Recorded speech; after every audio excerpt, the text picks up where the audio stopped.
ఎక్కడ ఏ ఇష్యూ జరిగినా సినిమా వాళ్ళనే హైలైట్ చేసి చూపించడం పరిపాటిగా మారిందని సీనియర్ నిర్మాత తుమ్మలపల్లి రామసత్యనారాయణ అన్నారు. ఎవరో ఒకరిద్దరు తప్పు చేస్తే ఇండస్ట్రీని బ్యాడ్ చేసి చూపించడం కరెక్ట్ కాదని చెప్పారు. హేమ దూకుడు స్వభావం గల వ్యక్తి అని తెలిపారు. హేమ ఒక ఫైర్ బ్రాండ్ అని చెబుతున్న తుమ్మలపల్లి రామసత్యనారాయణతో మా film correspondent Gangadhar face to face. Rave party ప్రస్తుతం సంచలనం సృష్టిస్తోంది. అందులో తెలుగు సినీ నటులు ఉన్నట్టు ఇప్పటికే ధృవీకరణ కూడా అయింది. ఇదే విషయం మీద మనతో మాట్లాడడానికి శతచిత్రాల నిర్మాత తుమ్మలపల్లి రామసత్యనారాయణ గారు మనతో పాటు ఉన్నారు. ఆయన అడిగి అసలు ఇండస్ట్రీలో ఎక్కడ ఎలాంటి ఇది జరిగినా కూడా ఇండస్ట్రీలో వ్యక్తుల పేర్లు ఎందుకు వస్తున్నాయి ఏంటి అనేది ఆయన అడిగి తెలుసుకుందాం. ఇప్పుడు ఇండస్ట్రీలో అసలు ఎక్కడ ఏం జరిగినా, ఒక రేవ్ పార్టీ కానీ, ఒక డ్రగ్స్ కానీ ఏది జరిగినా సినిమాకి సంబంధించిన రిలేషన్ అయితే ఉంటుంది. ఎవరో ఒకరు దొరుకుతున్నట్టు వస్తుంది. ఎందుకు సార్ అసలు? ఇప్పుడు సినిమా వాళ్ళు కూడా మామూలు మనుషులే కదా, వాళ్ళకి కోరికలు ఉంటాయి, వాళ్ళకి మంచి ఉంటుంది కదా. అయితే సినిమా వాళ్ళు అనేది ఏంటి ఫోకస్ ఎక్కువ ఉంటుంది కాబట్టి మీ మీడియా కానీ ఇతరులు కానీ సినిమా వాళ్ళ గురించి మాట్లాడుకుంటారు. ఇప్పుడు దాంట్లో 130 మంది 115 మంది అరెస్ట్ చేశారన్నారు. దాంట్లో 100 మంది దొరికారు. దాంట్లో 60 మందికి నార్కో టెస్ట్ చేశారు. వాళ్ళందరికీ కూడా ఏదో డ్రగ్స్ పాజిటివ్ వచ్చిందని టీవీలో చూస్తున్నామండి. అంటే మీరు ఒక సినిమా వాళ్ళ గురించి ఎందుకు మాట్లాడుతున్నారు?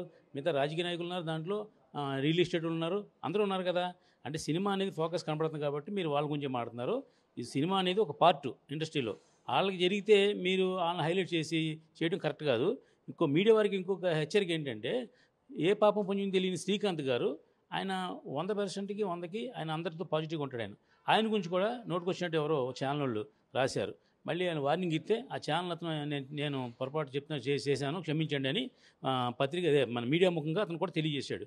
కాబట్టి ఏదైనా ఒక సినిమా వాళ్ళ గురించి రాసేటప్పుడు నిజాలు అబద్ధాలు తెలుసుకొని, వాస్తవాలు తెలుసుకుని అప్పుడు మీరు ప్రచురిస్తే బాగుంటుందని వాళ్ళకి మీ ద్వారా వార్నింగ్ ఇస్తున్నాం. అంటే ఒకవేళ డ్రగ్స్ తీసుకున్నట్లు నిర్ధారణ అయ్యి ప్రభుత్వం ఎఫ్ఐఆర్ నమోదు చేసి వాళ్ళకి శిక్ష విధించింది, అలాంటి ఆర్టిస్టుల మీద ఎలాంటి చర్యలు తీసుకుంటారు? ఇప్పుడు దానికి మా అసోసియేషన్ ఉందండి. అదే దానికి చర్య తీసుకుని దేనికి? వాళ్ళ పర్సనల్ విషయం అది. అదేం సమాజానికో లేకపోతే మా దేశానికో లేకపోతే సినిమా ఇండస్ట్రీకి ఏమీ వాళ్ళు డ్యామేజ్ చేయలేదు, వాళ్ళు ఏమీ కామెంట్ చేయలేదు. వాళ్ళ పర్సనల్ ఇష్యూ అది. అప్పుడు ప్రభుత్వం తీసుకునే బట్టి వాళ్ళు కట్టుబడి ఉంటారు కదా. అంతకుముందు కూడా డ్రగ్స్ తీసుకున్న చాలామంది మీద కేసులు పెట్టారు. వాళ్ళందరినీ మీరు రోజు టీవీలో వాటిలో చూపించారు. ఆఖరి ఏమైంది? డ్రగ్స్ తీసుకోలేదని తేలింది. ఇది కూడా అలా తేలుతుంది. ఎందుకు అనుకుంటున్నారు? అది అవ్వనప్పుడు ఇది ఎందుకు ప్రూవ్ అవుతుంది? కాబట్టి కాలం అలా గడుస్తూ ఉంటే అన్ని సమస్యలు పరిష్కారం దొరుకుతాయి. అంటే ఒకవేళ డ్రగ్స్ తీసుకున్నా కూడా తీసుకోలేదని మ్యానిపులేట్ చేసే ఇది ఉందని అనుకుంటున్నారు సార్ మీరు చెప్పాలి. ఇప్పుడు మరి అంతకుముందు మీరు వాళ్ళని హైలైట్ చేసేసి ఆ హీరోల ఫోటోలు, డైరెక్టర్ ఫోటోలు తెగేసేసారు కదా, మరి ఎందుకు ప్రూవ్ అవ్వలేదు? ప్రూవ్ అవ్వలేదు కదండి. చాలామంది మీరు అన్నట్టు చాలామంది జనాల్లో కూడా సందేహం ఉంది సార్. అంటే సినిమా వాళ్ళు ఎవరైనా దొరికినా కూడా వాళ్ళు అయితే వదిలేస్తారు, ప్రభుత్వాలు వాళ్ళ దగ్గర డబ్బులు తీసుకుని ఇచ్చేస్తానే ఆరోపణలు అయితే ఉన్నాయి. అది నిజం, ఎంతవరకు నిజం సార్? నిజం కాదు. ప్రభుత్వాలు డబ్బులు ఏం తీసుకుంటుంది? ఇప్పుడు అక్కడ వాళ్ళ మీద లేనిపోయిన అపాధులు వేసి సినిమా వాళ్ళని అలర చేయడం అనేది మీడియా ఒక సంకల్పం కాబట్టి అలా జరిగి ఉంటుంది. అక్కడ వీళ్ళు ప్రూవ్ అయితే కనుక చేయాలి కదా, ప్రూవ్ చేయలేపారు కదా. అది ఎవరి విఫలం? అది గవర్నమెంట్ విఫలమా లేకపోతే మీడియా విఫలమా?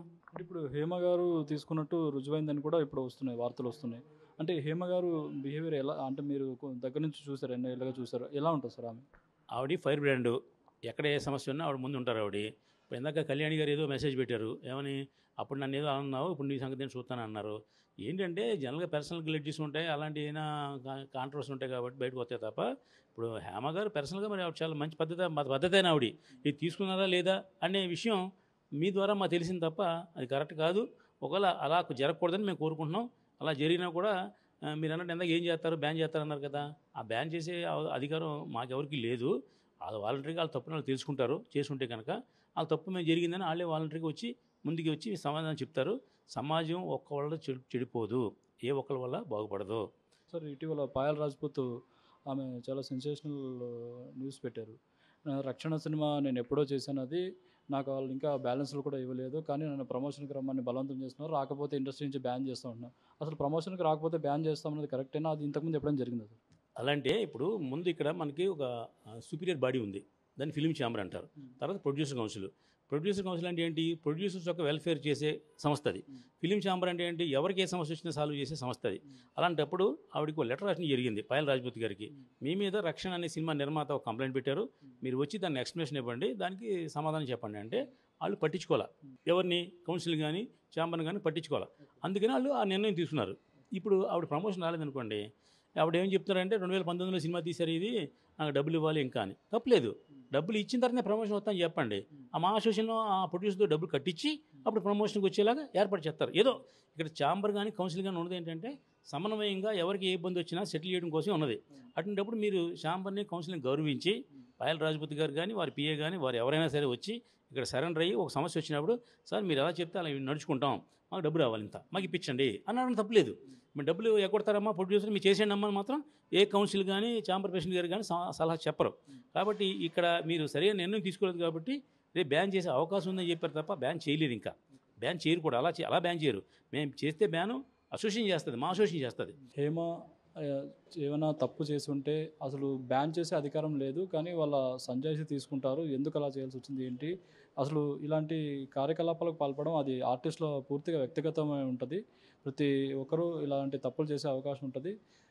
తప్పు చేసినప్పుడు అది ప్రభుత్వం తీసుకోవాలి, కానీ ఇక్కడ నటీనటులు కానీ ఫిల్మ్ ఛాంబర్ కానీ ఎలాంటి చర్యలు తీసుకోవడానికి లేదు అన్నట్టు మనకి నిర్మాత తుమ్మలపల్లి రామసత్యనారాయణ చెబుతున్నారు. కెమెరామెన్ చందుతో గంగాధర్, హైదరాబాద్, స్వతంత్ర టీవీ.